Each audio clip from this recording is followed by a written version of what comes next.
Le Premier ministre a bouclé son séjour à Goma tard dans la nuit de ce vendredi 23 septembre 2022. Auparavant, Jean-Michel Samalou Kondé a reçu en audience plusieurs couches sociales, à savoir la jeunesse, les mouvements citoyens, la société civile, les confessions religieuses ainsi que les membres des institutions politiques provinciales en congé. Toutes les forces vives ont recommandé la libération rapide de Bunagana et d'autres villages occupés par les troupes rwandaises se faisant passer pour les M23. Le départ de la MONUSCO est aussi exigé, mais aussi ils ont insisté sur la levée de l'état de siège selon la déclaration faite par le président de la coordination de la société civile au Nord Kivu, John Banyene, au terme des entretiens. Le message phare qu'on avait est que, comme il est encore arrivé pour une autre évaluation de l'état de siège, vous savez que nous, ici au Nord Kivu, nous sommes toujours dans l'insécurité. Donc l'insécurité est devenue récurrente et nous on a demandé au Premier ministre de lui dire qu'il faut qu'on cherche un autre moyen pour nous faire sortir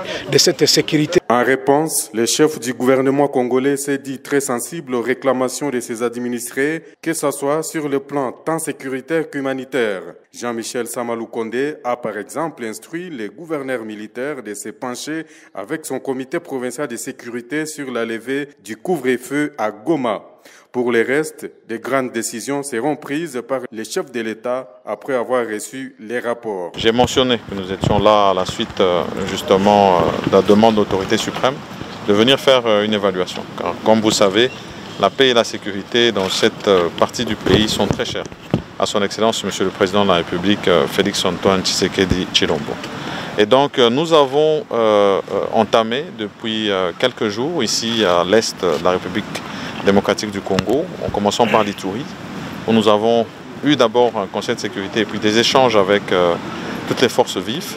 Ça nous a permis d'avoir un aperçu clair à ce niveau-là et des travaux qui doivent se faire, surtout dans la sensibilisation, les discussions intracommunautaires qui vont déboucher finalement sur des discussions intercommunautaires. Ça, c'est pour la province de l'Ituri et le combat qui doit continuer à se faire en ce qui concerne les ADF qui continuent à endeuiller nos populations.